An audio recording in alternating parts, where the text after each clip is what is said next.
si Marcos Jr. ang ating pag-uusapan dito sa video na to. At ang live nitong si Atty. Trixie Cruz Angeles, mamaya bababaran ho natin yan. Pero bago ang lahat ng yan, isang like at isang subscribe. Masaya na ho tayo dyan at sa mga gusto sumali sa ating community, yung join button, nandyan lang ho sa baba. Bago tayo magtungo dyan sa mga video na yan, may gusto lang ho akong segue yan, Igang. Ito problema sa inyo, di ba? Para sa mga makakaliwa, para sa mga Talyanista, Ensaymada, Pinklawan, Dilawan. Ito yung problema sa mga ano nyo, sa mga taga-suporta nyo kung bakit di kayo nakakahikayat ng mga taga-suporta. Di ba? Masyado kayong ang sasama ng ugali nyo. Halimbawa na lang ho itong na to. Kung di ako nagkakamali, flip-top MC na naman to. Ano nangyari dito sa mga flip-top? Wala namang kita sa flip-top. Pambihira kayo kaya ito na lang talaga racket nyo. Ganun, pinasok nyo na politika. Okay, walang problema yan. Basta pagkakatabi nyo Trillanes, magpa-picture-picture kayo. Eto mga kababayan, ang sabi ko nitong isang mama na to, di ko na papakita pangalan, baka sumikat pa lumaki pati yan sa mga maletagang.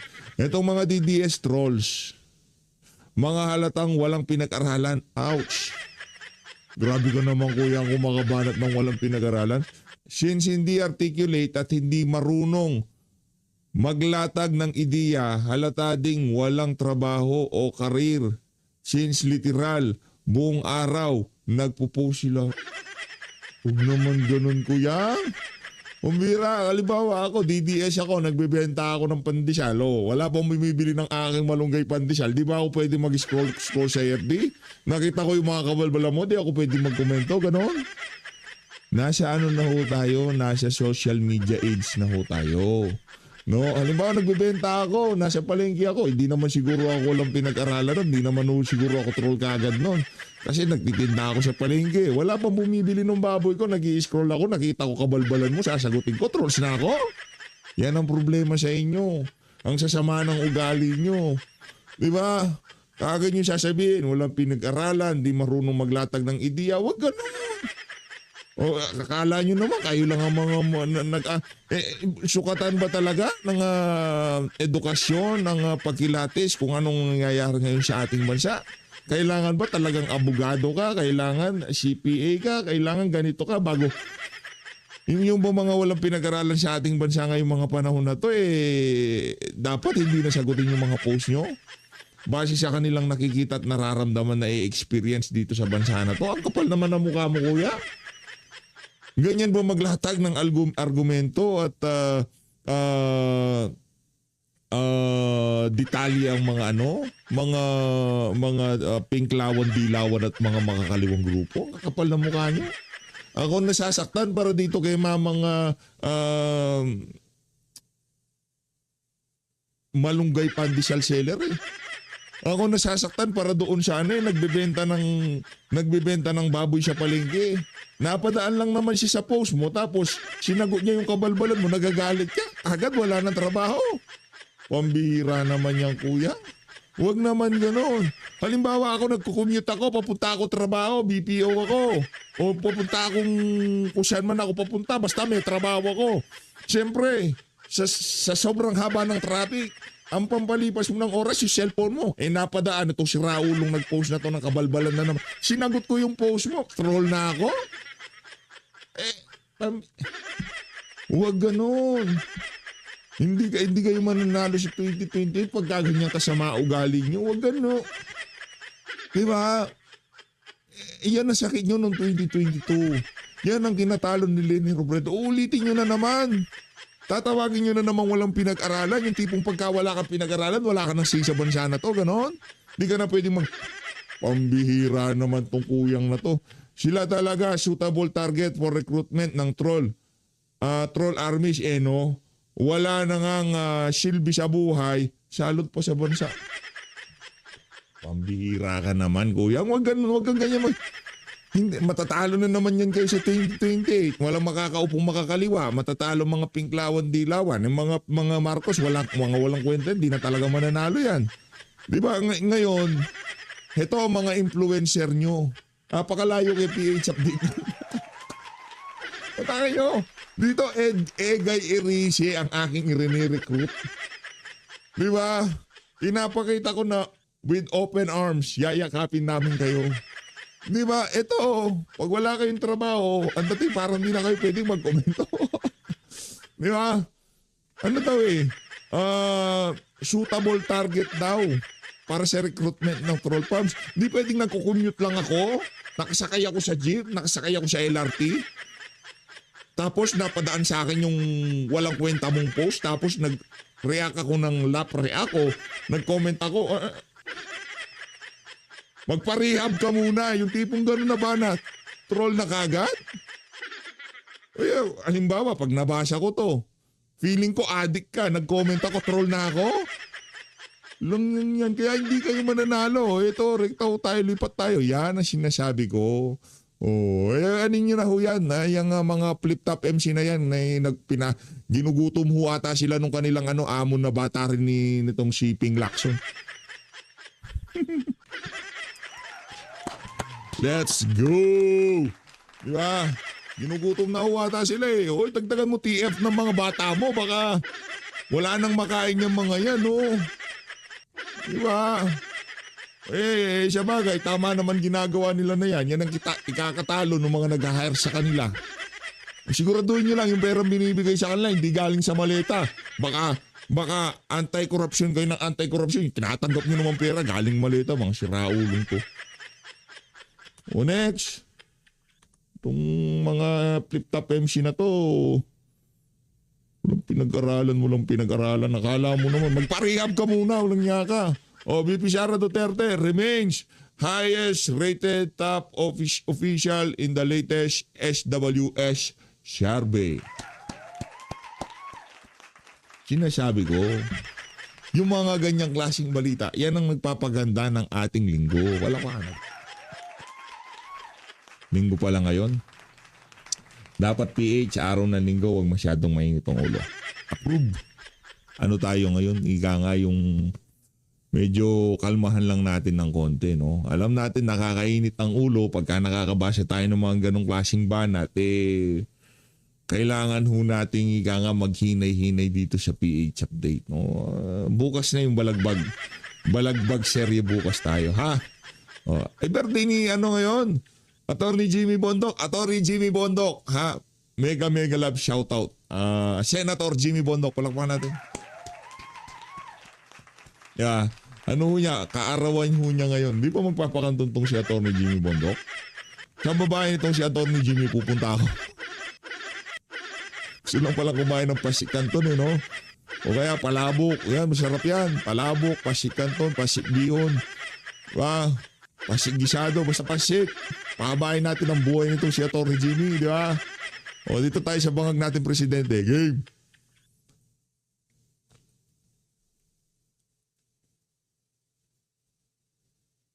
Magbabasa ka ba? Tanungan na. Tanungan na tayo. Walang kwenta yung basa-basa na yan. Ano naman yan konektado yan Pagbisita ng Amerika sa China, itong Pilipinas, bibisita sa Japan. Ano yan? Connect. tayo unlimited phone dito sa laro ng mga malalaking bansa na to. Economic. Maya pinag-uusapan natin, ibubus daw ang ating defense capability. Kaaway ba tayo? Meron tayong inaaway dahil yun ang gusto ng Amerika. Pero kung tayo talaga ang titimon nito, kaya nating idaan sa diplomasya. Pero dahil hindi pabor sa naratibo nung kinatatakutan nitong si Marcos Jr. Kasi pagka natapos na termino nito, pwede nang arrestuin sa Amerika to. Di ba may kaso ka? Mr. President. The first question, Mr. President, will come from Jervis Manahan of ABS-CBN. Good morning, Mr. President. Good morning. You have secured billions worth of investment while you are here in Japan. May we ask, which specific sectors will benefit the most, and how will ordinary Filipinos back home how will they feel the effects of these landmark deals? Well, the very first, I suppose the way we could describe it is that we have aspirations to become a hub in Asia. because as I keep reminding our potential investors, the Philippines is only 4 hours away from every major capital in Asia. And Yun yung selling point niya eh. 4 hours away sa mga malalaking major city sa Asia. Diba? Yun ang selling point niya. Kaso, isa lang yung pros. Yung pros na yon pwede naman pakinabangan next administration. Yung cons, adik ang liderato. Sabi ni Amy Marcos.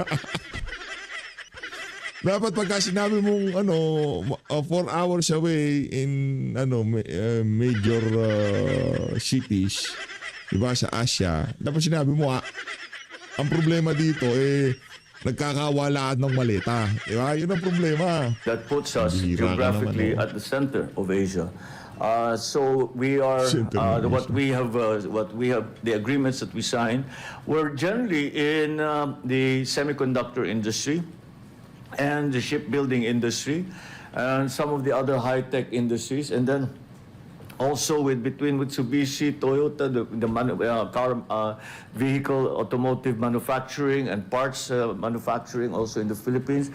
We also spoke about battery production, Yan. Battery AI, production. Yan. even the power generation because of pag-asa the pa, may advent pag-asa pa. of the demands on power for the data centers that we are what we are starting to put up, and of course with the use of AI. So it's but of course shipbuilding has become an important part. If Tsuneshi with their investments will continue to produce the number of vessels that they do, they will bring us again to one of the top shipbuilding countries in the world. We used to be, I think, number 2. I think we've fallen back down that ranking, but this will bring us at least to the 4th or 3rd largest shipbuilding country in the world, and which is a natural for the Philippines.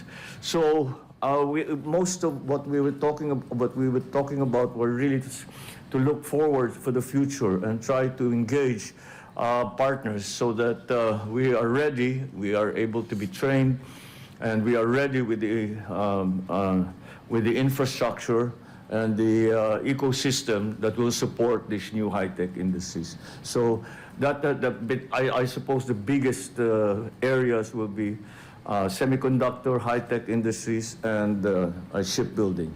The biggest area. Yun, shipbuilding pwede yun. Kaso baka puro puro durugista na yung mga dyan, yung mga tatransfer. But that's not Pambira, preclude. So many Hira pagka-addict yung mga leader, sabi ni Amy. Di ba? Lahat na lang ng galaw nila. Naiisip mo, baka di ba? Baka kaadikan lang gagawin nito, di ba? other Hirap. things, agriculture, smart cities, high-tech, marami, because as we know, Japan is a world leader when it comes to these technologies and to these strategies, and we have a lot to learn from them. So that's what we have made arrangements and agreements for. Thank you. Thank you, Mr. President. The next question from Ann Soberano from Radio Bombo. Good afternoon, Mr. President. Mr. President, may know po kung ano ang mga pakinakita pag-usapan ninyo with Emperor Naruhito at sa inyong naging pagpupulong po. And ano po naman ang naging mensahe ni Emperor kung meron po sa inyo at sa mga Pilipino?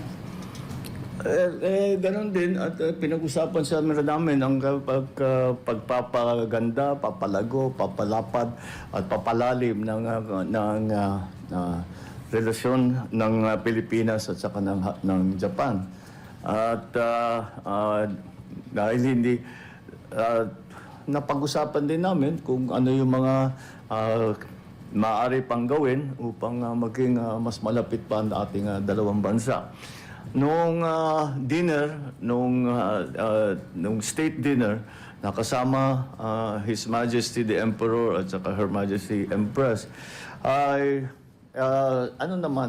iba naman yung pinag-usapan namin. We talked about our shared experiences in Oxford University and it turns out mga music lover din pala yung emperor at empress. Kaya yun din no, ang pinag-usapan namin.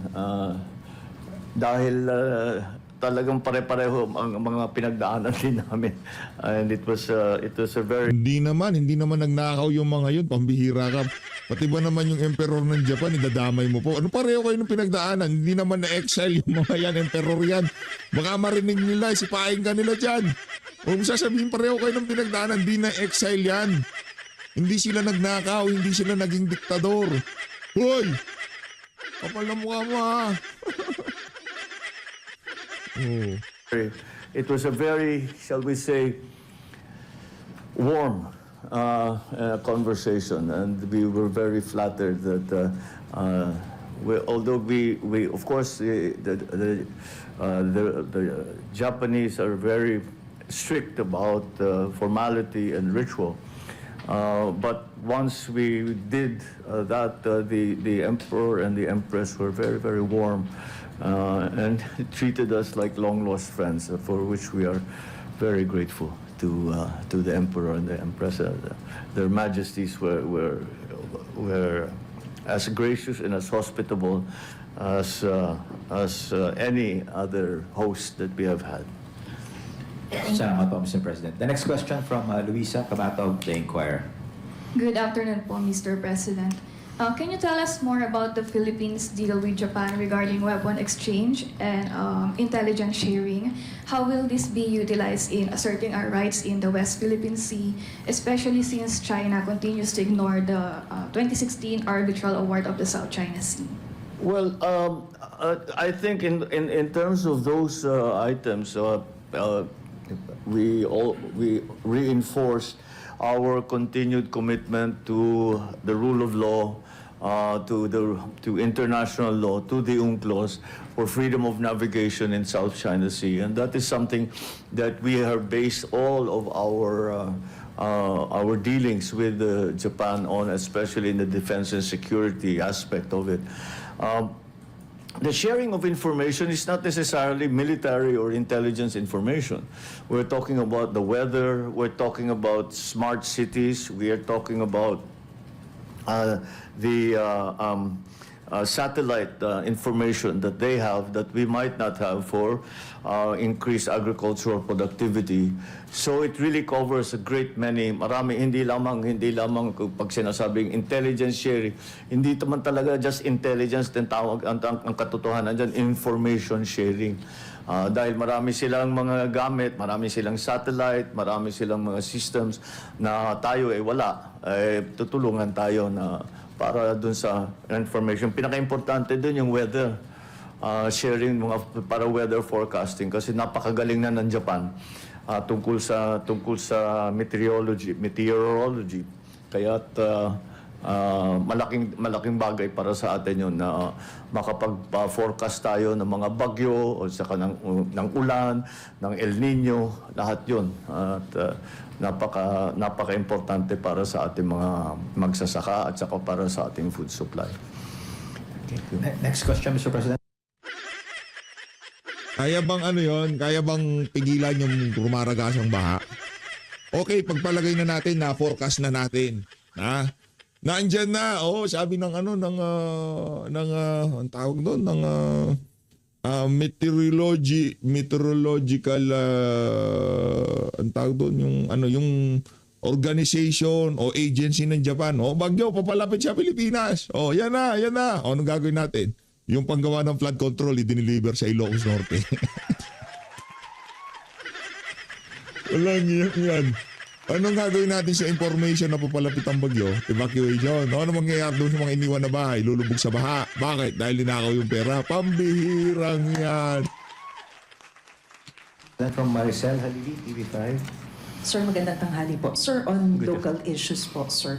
Sir, after the gun-related incident in the Senate and then there's the walkout of the... Ay, naano na ho natin tong bahagi ng video na to na napasadahan na ho natin to. Rumekta na ho tayo doon sa dito kay Attorney Trixie ko sa Angeles.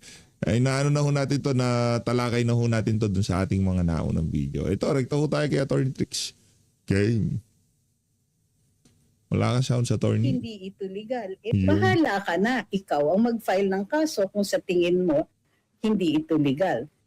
Yung rumors ang na aresto, o hindi naman na aresto, sumurrender si Senator Jinggoy.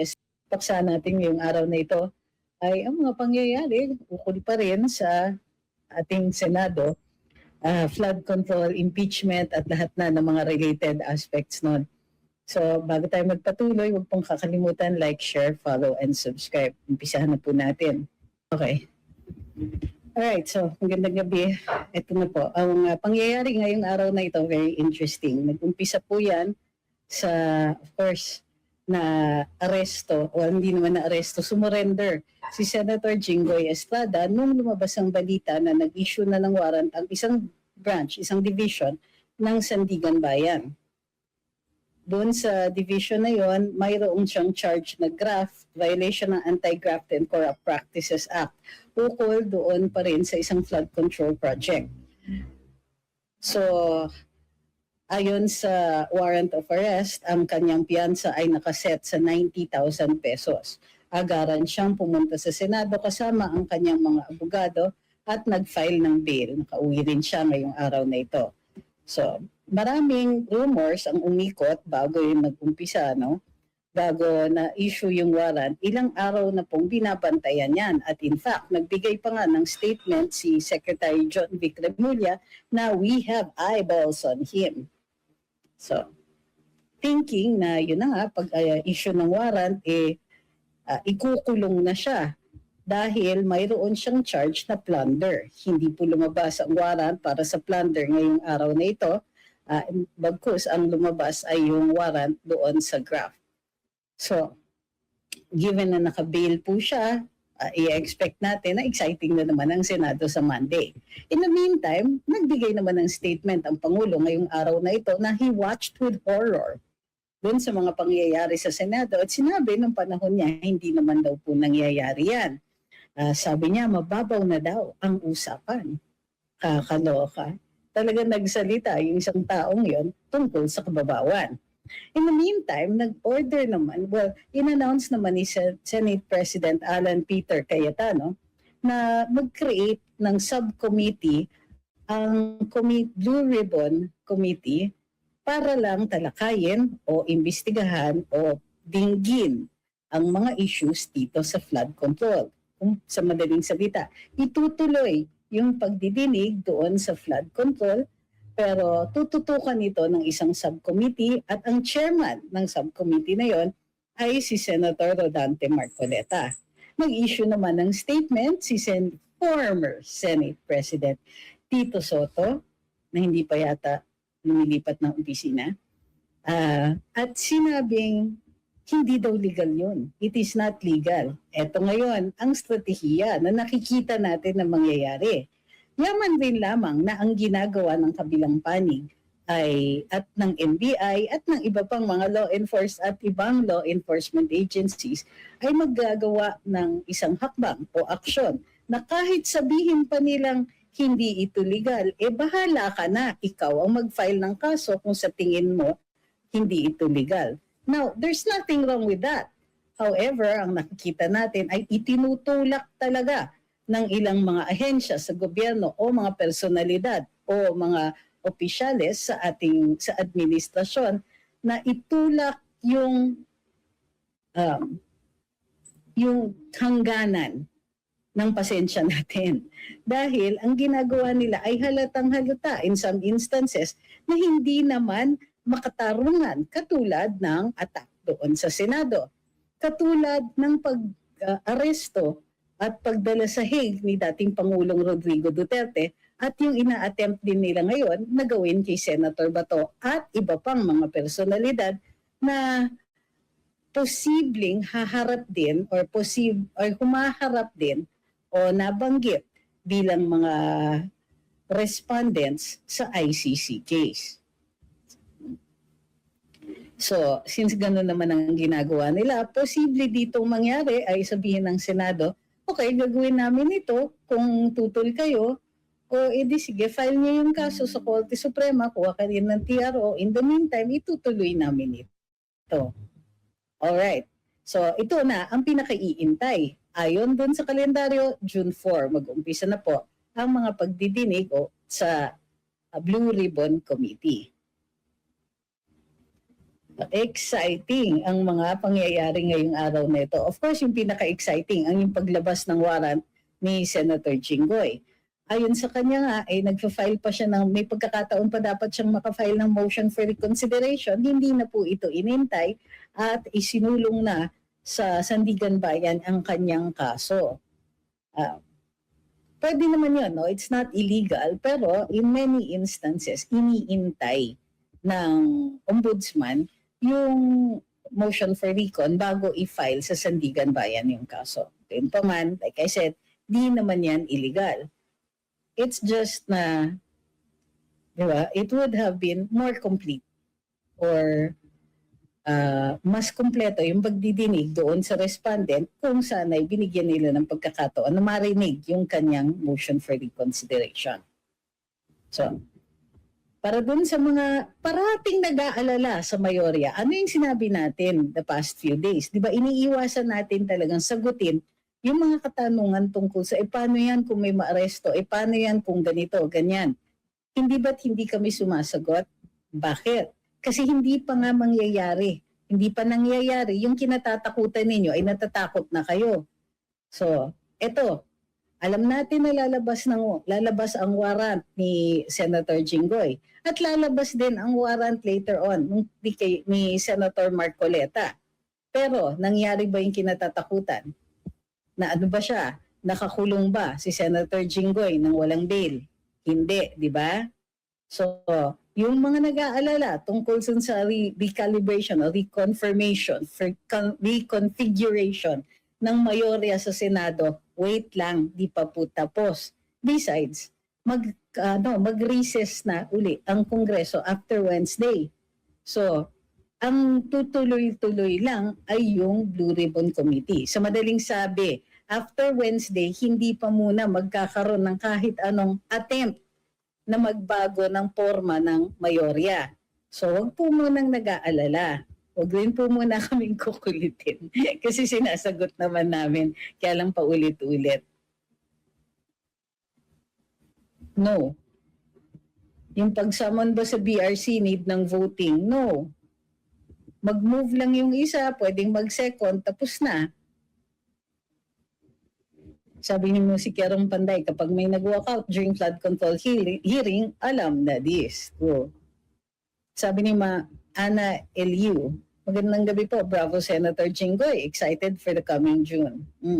Minsan kasi hindi natin pinag-uusapan yung mga katanungan ninyo kasi mayroon kaming nadidinig o konting kaalaman or mga naririnig na rumors tungkol dun sa mga sagot sa kanyang katanungan. Kaya lang, since it involves the possibility na may pinaplano yung mayorya, hindi namin gustong ilabas. Suffice it to say, kung hindi natin nakikita na nag-aalala ang mayorya, bakit tayo ang mag-aalala? In the meantime, ang kailangan ay tuloy-tuloy ang ating pag-propose. Tuloy-tuloy ang ating, yung sisiguraduhin natin na nadidinig tayo. Hindi lang ng minority, ng administrasyon. Para alam nila, hindi sila magse-second guess, sure na sure sila. Yung galit ng taong bayan ay sukdulan na. Of course, marami sa atin naniniwala na ang solusyon ay sa eleksyon 2028. Gayon pa man, di ba? Meron ding mga inip na at naiintindihan natin, talagang nakakainip. Masyadong mahaba na ang panahon na pinalipas natin na nakaupo itong mga opisyalis natin na wala na ngang serbisyo, nagnanakaw pa. Ngayon, si Kerong Panday, may pattern, every Friday may 2 B-admin. Hindi nga Friday merong plano, may nilalabas sila. Ito nga ang sinasabi ko sa inyo. Part of the reason kung bakit ang ilan sa inyo ay nag-aalala dahil nakikita ninyo yung tuloy-tuloy na pagpo-post ng kalaban natin. Ang purpose ng kanilang pagpo-post ay takutin tayo o mawalan tayo ng o manghina ang ating suporta sa ating mga senador, yung mayorya, yung brave Senate 13. At pag nanghina yung ating suporta dyan, baka they'll second guess themselves. It's kind of a way an indirect way na dinidiscourage nila yung mga miyembro sa mayorya para tumawid into the minority. So unfortunately, yun na nga, masyado nang malaki ang tinaya ng mga senador na nasa mayorya. Masyado nang marami ang batikos sa kanila at minsan outright pambabastos. Yung atake o yung attempt na pasukin ang Senado na kung saan nagkaroon ng putukan ay isa sa dahilan na nagiging mas cohesive at mas solid yung mayorya. Ang double jeopardy sa plunder, di ba last 2024 acquitted na si Jinggoy sa plunder, iba po yatang kaso yon. So pangatlong beses na po siya humaharap sa plunder, na-acquit na po siya sa 2 previous cases. Wala po akong naririnig na na-acquit siya in 2024. Baka meron siyang napadismiss na ilang mga counts. Marites, di na ako nababahala sa mga post ng minority, basta alam ko di sila mananalo kasi God is with the majority. May punto naman po kayo doon. Gayun pa man, kailangan pa rin natin talakayin para alam natin kung ano yung ina-attempt nila sa atin. Bukod pa dyan, ang flavor of the week na naman ay ang tinutulok na naman ng minority in the hopes na na maagaw nila yung mayorya, si Senator Win Gatchalian daw ang uupong Senate President. Hay nako. Eye roll talaga, massive eye roll. Sa totoo lang, mababa ang dun sa mga nakita namin na ang mga embargoed na surveys, mababa talaga ang support kay Senator Win Gatchalian. At kung sino mang Gatchalian ang tatakbo sa 2028, sisiguraduhin ng mga taga Visayas at Mindanao, DDS, I assume, na masiro si Senator Gatchalian o kung sino mang Gatchalian ang tatakbo para sa Senado sa 2028. I-shut out natin lahat ng mga re-electionists na sumama sa minority. Sabi ni Erjan, sabi nga ni Senator Marcoleta, 9 months nang pinahahawakan nila ang BRC sa, what is FSC?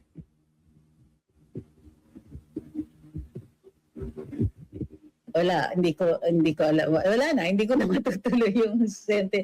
Hindi ko kasi maintindihan eh. So ang request ko na lang po sa inyo, kung gagamit po kayo ng abbreviations, yun naman pong kilala. Kung hindi kilala, i-spell out ninyo. Hindi ba gano'n naman pagka may binabasa tayo either sa sa periodiko o kaya sa mga thesis, ang makikita ninyo kapag unang gagamitin, hindi gagamitin agad ang mga abbreviations, gagamitin niyo muna yung buo, yung kabuuan.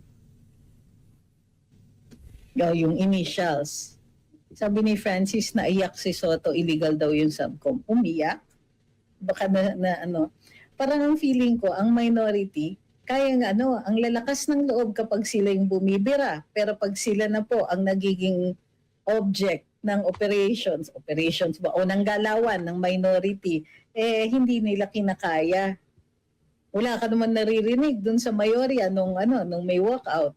Wala ka naman masyadong maririnig dun sa mga machinations na linggo-linggo may nilalabas na pangalan na ito na ang susunod na Senate President, di ba? Bago si Win Gatchalian, si Kiko Pangilinan. Bago niyan, si Cheese Escudero. Ambisyon, kasi nasa mayorya si Cheese Escudero.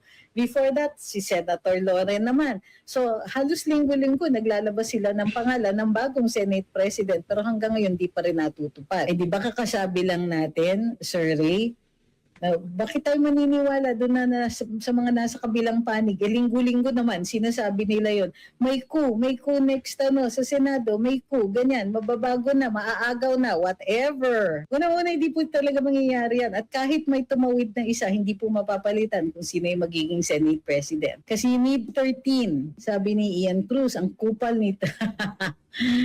Ni Tito Sen, talagang ayaw mag-appoint ng minority senators sa committees and ayaw mag-vacate sa SP office. Kasi iniisip nila makakabalik naman sila sa majority anytime. Super kapal ng fuzz. So, pero ang committee naman maaaring umandar. Well, that's my theory. My theory is kailangan makakaandar dapat ang mga committees kahit walang committee chair. Kahit walang committee vice chair. Ngayon, ginagawa nga ng minority lahat ng makakaya nila para mapatid o mapilay ang Senado. Ito yung problema. O sige, they might be able to gain some chance to grab back the majority and grab back the presidency of the Senate. Pero ang cost niyan, yung inis natin sa kanila. Ang cost niyan, yung possibility na marami sa kanila ng mga re-electionists ay hindi na marire-elect. Sabi ni Reniel, maingay lang sila, parang latang walang laman. Ito yung nakakatawa pa sa kanila, hindi na nga nag-work yung kanilang communication strategy. Pero tuloy-tuloy pa rin nilang ginagawa. Ang yayabang pati nila. Eh, di ba? after every week, after ilang Grabe. linggo na sinasabi niyo, may bagong Senate President na this week. Hindi pa rin nangyayari. Kakapagod, kakasawa, at sinong maniniwala na sa inyo? Para kayong boy who cried wolf. May bagong Senate President, linggo-linggo, wala naman nangyayari. Sabi ni Nice, according to Senator Marcoleta, inaraw-araw daw na pinakikiusapan si Senator Jinggoy na bumaliktad na para hindi na daw siya ikukulong. Grabe talaga, kudos kay Senator Jinggoy, di siya bumaliktad. Totoo yun. Kasi Kudos. sino bang maniniwala sa mga pangako ng kabila? Maniniwala pa ba tayo sa mga pangako ng mga taong, di ba, kaparehas lang ng administrasyon o kalinyada ng administrasyon? At sure na tayo na ang Senate minority ngayon ay alyado ni BBM. Kasi ayan na, si Presidente ay nagsasalita na tungkol sa mga pangyayari dito sa Senado, pero halatang-halata na may kinikilingan. So, lahat kayo magkakasabwat, sama na ang Presidente dyan. Naku, Senate minority.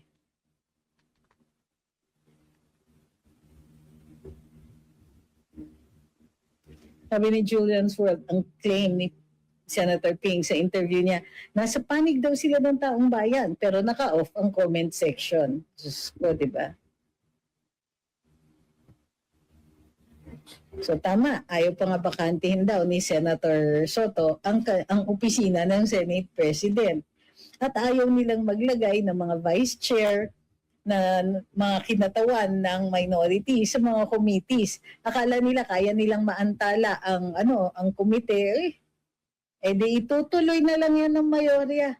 At some point nakakasawa sila at para naman makatuloy ang trabaho sa Senado, they will continue, the majority will continue without them. So para dun sa mga nagtatanong, aarestuin ba si Jinggoy? Sumurrender na nga po siya at nakafile na po ng piyansa.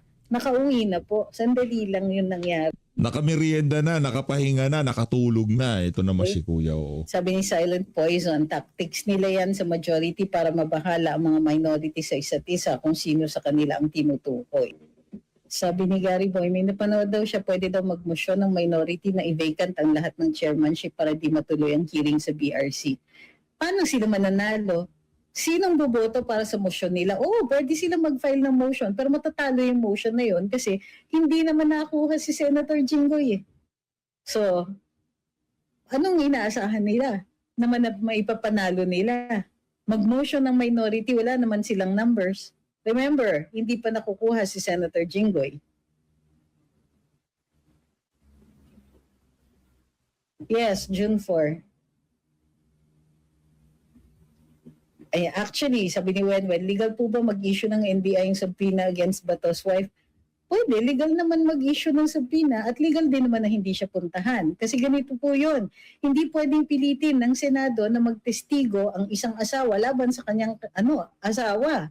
Hindi po rin yan admissible. So ewan ko kung anong ginagawa nila. Parang, minsan, nagbabasa ba kayo? Ano yan? Privileged communication yan. So hindi nila pwedeng, halimbawa kung anong alam ng misis, hindi niya pwedeng isabi sa sa mga law enforcers or sa hukuman, yung mga ganyang impormasyon. Privileged nga yung komunikasyon ng mag-asawa. Pero ang tingin ko harass lang or it's kind of a form of harassment para para maantala si Mrs. Bato, si Ma'am Nancy. Sabi ni Jonathan, paano po yung pagdinig nila regarding sa inihain sa majority para makaboto? Okay. Ang walkout ng minority ay para matigil yung yung diskusyon tungkol dun sa motion ni Senator Marcoleta. Ito daw ay ayon dun sa rules ng Senado. Ayon naman dun sa basa ni Senator Marcoleta, once the quorum has been acquired, hindi na po yun mawawala kahit may mag-walk out pa. So titignan natin kung ano ang desisyon sa plenaryo. Sabi ni Fern, si Saldi ko kaya lalabas sa BRC flood control, parang masaya kung lalabas siya. Okay.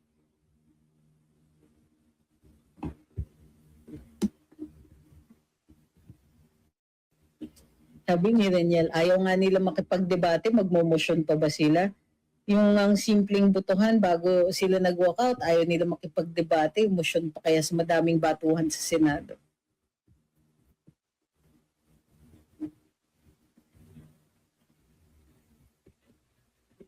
Sabi ni Kilu, I will support Senator Jingo if he will run again in 28 rather than Senator JV kasi may paninindigan si Senator. Sa totoo lang, mas boboto ko si Jinggoy ngayon kaysa kay JB. At mas ikakampanya ko si Jinggoy ngayon kaysa kay JB. Sa 2028, mas ikakampanya ko siya. Kasi may prinsipyo eh. Nadapa na siya, nagkamali na siya sa mga nakalipas na panahon. Pero sa tingin ko, yung mga inaakusa ngayon sa kanya, hintayin natin yung mga sagot nitong si Senator Jinggoy Estrada. Ngayon, kung sakaling meron talaga siyang bagahe at talagang meron siyang sabit dito sa flood control, wala siyang karapatan tumakbo sa 2028. Diba? Ganun lang ho kasimple yun. Ngayon, pagka napaliwanag niya na maayos sarili niya, susuportahan ho natin yan. Diba? Susuportahan ho natin siya sa 2028. Ganun lang naman ho yung mga kababayan. Senator Jinggoy. Bilang ordinaryong mamamayan po na at any time pwedeng maka-witness o maka-encounter ng NBI na nagsisearch kay Senator Bato, ano po ang rights namin? Maka-witness o ma-encounter ang NBI. Bakit? Pag na-witness nyo ba o ma-encounter ang NBI, may paraan para paano nila pastangan ang karapatan ninyo kung nag-witness lang po kayo? So, kailangan sabihin ninyo, ano yung circumstances? Kasi kung nag-witness lang kayo, wala namang ginawa sa inyo, gusto ko malaman kung para sa inyo, anong karapatan ninyo ang nalapastangan kung napanood nyo lang yung insidente? Kung wala, then wala. Hindi kayo apektado, di ba? Walang right na na-violate. Kasi, gabi na. Sabi ni Jean Sarmiento, only walkout po, sabi ni Sen Lacson, tuwing i-bring up yung teleconference motion ni Marcoleta. May cost rin lahat yan yung ginagawa ng minority. Tinatandaan natin sila at kung sakasakali na tumakbo sila uli, maaalala natin yan. Ako, pasensya na po. Inaantok na talaga. Sabi ni Dong Figueroa, bayad siguro kayo. Ikaw ba walang trabaho? Hindi ka nababayaran? Oo, ka naman. Ano yan? Wala kang trabaho o underemployed ka? Hindi ko maintindihan itong comment ninyo. Bayad siguro kayo. Parang, magtotroll ka na rin lang yung hindi pa maliwanag. Sinong na-insulto mo sa ganyan? Sabi ni It's Fudge, yung mindset nila archaic. Kami mga OFWs nag-online voting nga obvious naman na hindi naman sila talaga against online participation. Against sila na makalamang yung majority. Kasi mananalo sila ng mananalo. Ano itong unfair sa lahat? Sana sa lahat ng merong case ay ilabas ng ombudsman. Ano ibig sabihin ito? Sabi ni Silent Poison, yan trabaho ng toll. Pag pinatulan dun sila kumikita lalo. Sino may sabi? Nagpapatakbo ka ba ng toll farm? Nagbabayad ka ba ng extra pag pinapatulan yung mga trolls ninyo? O ginigess nyo lang yun? Sino may sabi na all troll farms are created equal o pare-pareho sila ng polisiya? Sino may sabi may ganun? Kung nag-guess lang kayo, wala kayo empirical evidence, guess lang yan. Pero basically, ang sinasabi mo sa akin, tigilan ko. Huwag akong pumatol dun sa mga trolls. Pwede naman kasi kayo na lang ang gumawa ng sarili ninyong live, di ba? Hindi ko naiintindihan Kasi paulit-ulit na yan. Pero alam niyo na ganin talaga itong live natin. So, di ko gets. Are you trying to tell me to stop doing that? Yung indirect pa, hindi mo pa ako madiretso. Ganun ba yan? Sabi ni Fern, yung mga mahirap kung walang legal background, kaya kahit mali ipinaglalaban nila. Nakakatawa yung gusto ni Asidre na hayaan daw ang ombudsman na mag-imbestiga sa flood control scandal kaysa sa Blue Ribbon as if di namin halata na biased yung ombudsman. Eh bakit hindi nila hinayaan na yung ombudsman na lang ang mag-imbestiga kay VP Inday? Kung sa tingin nila ay mayroong bumubungad na kaso doon, hindi ba't babalik at babalik din yan sa kanila? Babalik at babalik din yan. Alam nyo, dito, mapagpatol talaga kami. At kahit yung mga regulars dito, pwede nila akong kunwari, pag pinagsasabihan ako, alam nila sasagot ako.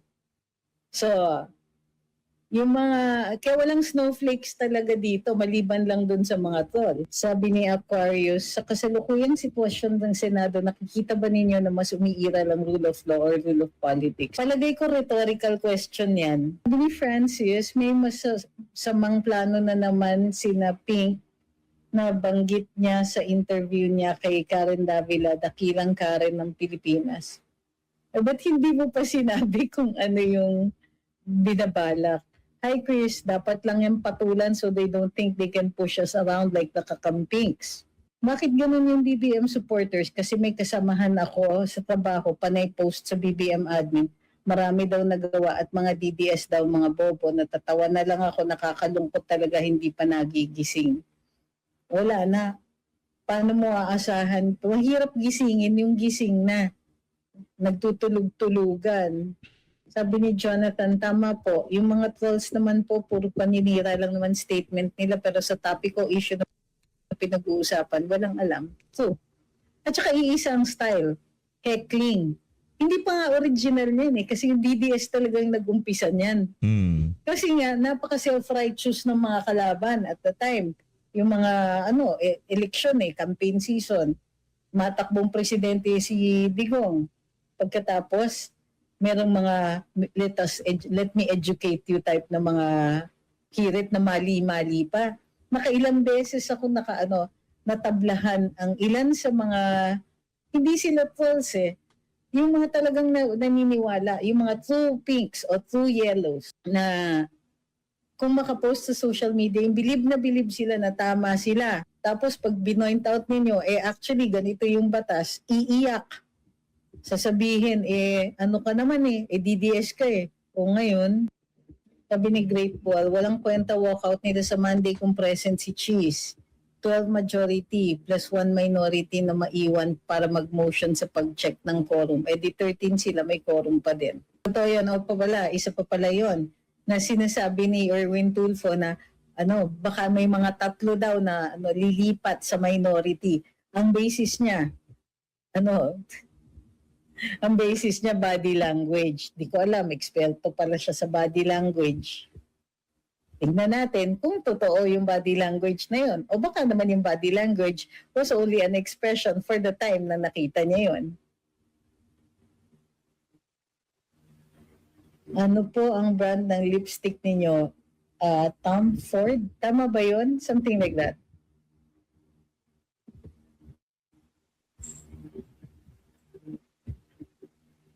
Pwede ba mag-continue yung committee hearings while the Senate is on break? So that means po tuloy-tuloy na ang hearings without the threat of a change of Senate leadership. Doon lang sa mga committees that are organized na.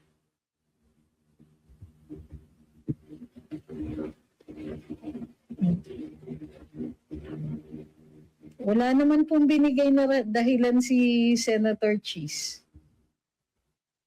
Pero minsan na di ko sure kung paano ang pakiramdam ko pag tinatanungan niyo ako ng mga pag tinatanong niyo ako ng mga ganon ni personal, parang kapitbahay ko si Senator Cheese, no? So dudungawin ko lang sa fence. Sir Cheese, bakit po kayo absent? Parang ganon. Hindi ko po alam. Hintayin natin kung ano yung dahilan. Posible naman na baka masama ang pakiramdam o kaya baka may hearing siya. Di natin alam. Sabi ni Kilua, I like Attorney Trixie kasi nililecture rin niya kami, mga DDS, pag may mali. Kami niya sabi, kaya I really appreciate. In fairness. Dito. Sabi ni Silent, nagpapalakas na lang loob yan si Bental. Pwede. Kasi napahiya na siya. Nga eh. Ang dami nga niya mali eh.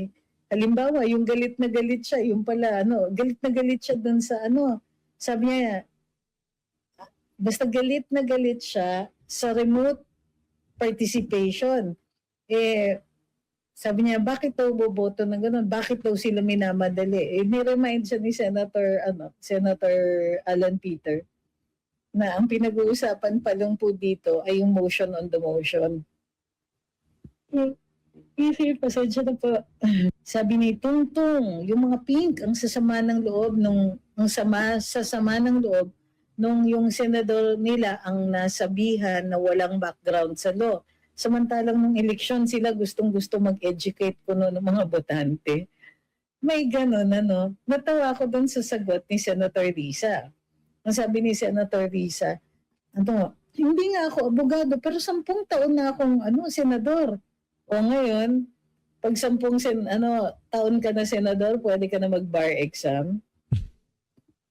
Parang, iba talaga. Kasi, syempre, parang doktor yan, di ba, oo, antok na ako. Parang mga doktor, meron silang pwedeng sabihin sa iyo, halimbawa, lalagyan mo ng ganitong klaseng gamot, yung sugat mo, ganyan, keep it clean, ganito. Pwede ka mag-aral ng first aid. Pero mapapalitan mo ba ang doktor? Hindi. Kasi, yung 8 taon na pinag-aaralan nila yung medisina, hindi mo maaaral yan in a week or 2 days. Or kahit 10 years kang senador, hindi ka naman nag-aaral ng batas nun, there will be things talaga na a lawyer will know more than you do. Ayan, sabi ni Glenn Potts, a janitor 10 years in the Senate will not make him a lawyer. Yun. Sabi ni Hans, sabi ni BBM, fake daw yung putukan sa Senado watching from Saudi. Sana impeachable, di ba? Sana impeachable offense yung fake news para, ayan. Sa dalas ba naman? Totoo ito. Napansin ko din to. Sabi ni Bokyo, hirap kalaban ni Sendante, senador na neophyte, pero ini-school niya yung mga senators na dekada-dekada na servisyo sa iba-ibang amo nila. Alam niyo, totoo to. Yung performance ni Senator Marcoleta, ang galing, parang pinanganak siyang senador. Sabi ni Great Wall, I really think it was self-preservation on the part of Heat Bulaga, kaya natigil yung Blue Ribbon hearing. Kasi baka may mga majority noon na nabanggit, baka mapatalsik in the, Sabi ni Glenn, mas batikan pa siya kaysa sa mga tenured na senador.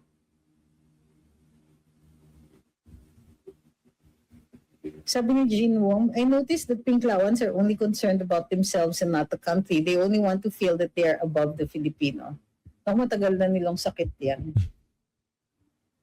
Sakit ho nila yan. Ito. Itong na to. Ay, nako si father to. Ayun ito isa pa to. Ito hindi malaman itong Battle MC na to kung makakaliwa o Pinklawan Dilawan. Pero feeling ko Pinklawan Dilawan yan, pero kakalabanin din nila yan. No, sakit ho nila yan. Yung na lang dapat kahit na magunaw na mundo, kahit na maghirap na sambay ng Pilipino, basta tama lang yung mga Pinklawan at Dilawan. Ganyan ho sila mag-isip.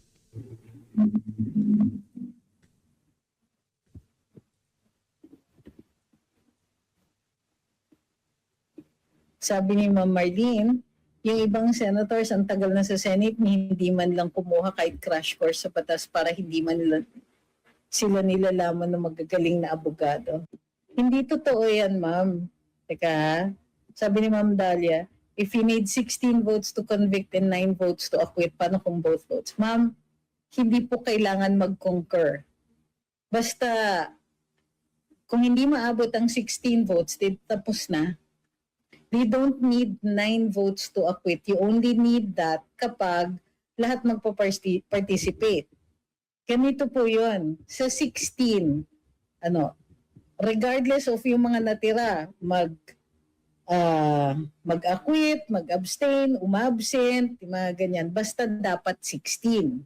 2/3. Yun ang nire-require ng saligang batas. 2/3. So, kailangan maabutan yung 2/3. Pag hindi naabutan yung 2/3, goodbye. Walang Sabi ni impeachment. Bokyo.